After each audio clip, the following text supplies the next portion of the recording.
엄밀히 말하면 완전히 좀 반대되는 개념이에요. 만 나이가 되신 분들은 가까운 거리가 안 보이세요.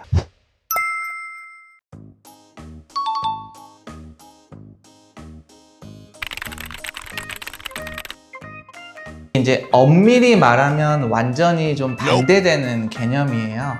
이제 시력교정 수술 이전에 하지 않았던 일반적인 분들에 한해서 노안이라고 하는 거는 어느 정도 원거리 시력은 유지가 되면서 가까운 시력이 불편하신 분들한테 노안이 왔다고 말씀을 드려요. 그러니까 예를 들어서 멀리 있는 간판이나 표지판 이런 거는 불편함이 없는데 책을 읽거나 핸드폰을 보는데 불편함이 있다, 이런 분들은 이제 노안이 왔다고 말씀을 드리는 거고요. 시력퇴행은 이전에 라식, 라섹 같은 시력 교정을 하신 분들 중에 시간이 지나면서 근시가 다시 생기는 근시퇴행이라고 해요. 그럼 이런 분들은 역으로 오히려 가까이 보는 건 조금 편해질 수가 있는데 멀리 보는 시력이 조금 떨어지세요. 그래서 엄밀히 말하면 서로 이제 상반된 개념이라고 할 수 있어요. 사실 수술 방법은 완전히 똑같고요. 우리가 교정하는 정도가 차이가 나요.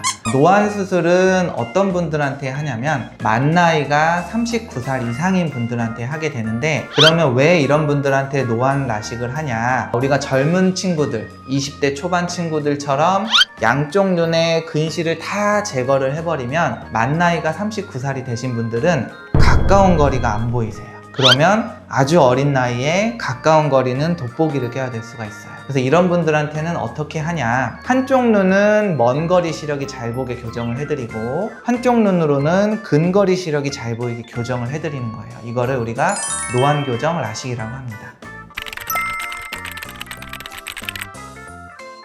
아니에요. 라식도 되고 라섹도 가능합니다. 그런데 주로 라식을 하는 이유는 이 수술을 받는 분들의 나이대가 대부분 이제 30대 중후반 혹은 이제 40대시다 보니까 빠르게 일상생활로 복귀를 하셔야 돼요. 그러니까 그런 분들은 회복 기간이 짧은 이제 라식으로 저희가 권유를 해드리기 때문에 아무래도 대부분 노안 라식으로 진행을 하는데, 그 중에서 이제 각막이 너무 얇다 혹은 각막의 표면이 좀 불규칙해서 라식이 불가능하다, 이런 분들은 노안 라섹으로도 수술이 진행 가능합니다.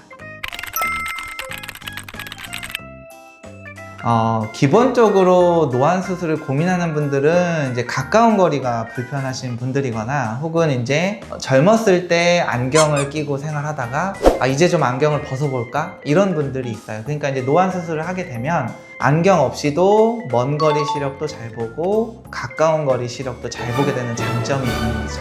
근데 하지만 이 수술의 방법상 일종의 짝눈을 만드는 수술이거든요. 한쪽 눈으로는 먼 거리 기능을 잘 보게 만들어 드리고 한쪽 눈으로는 가까운 거리가 잘 보게 만들어 드리다 보니까 이런 불균형이 좀 발생을 해요. 그래서 개 중에 이 불균형을 좀 견디지 못하시는 분들이 있거든요.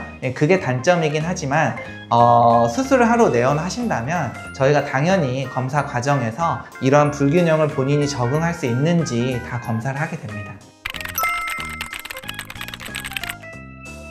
그거에는 영향이 있었어요. 우리가 이제 검사 기계들이 많이 발전이 안 됐을 때는 노안 수술 말고도 일반 라식이나 라섹을 한 분들이 추후에 나이가 들어서 백내장 수술을 할 때 이 백내장 결과값이 굉장히 튀는 분들이 많았거든요. 먼 거리가 너무 안 보이거나 혹은 근거리가 너무 안 보이거나 이런 부작용들이 좀 있었는데, 요새는 이제 검사 기구들이 아주 많이 발달을 해서 그런 거를 보정할 수가 있어요. 그래서 이제 내가 노안 라식을 했다 혹은 노안 라식을 했는데 추후에 백내장이 생겨서 백내장 수술을 하더라도 결과는 아주 좋게 나오게 됩니다.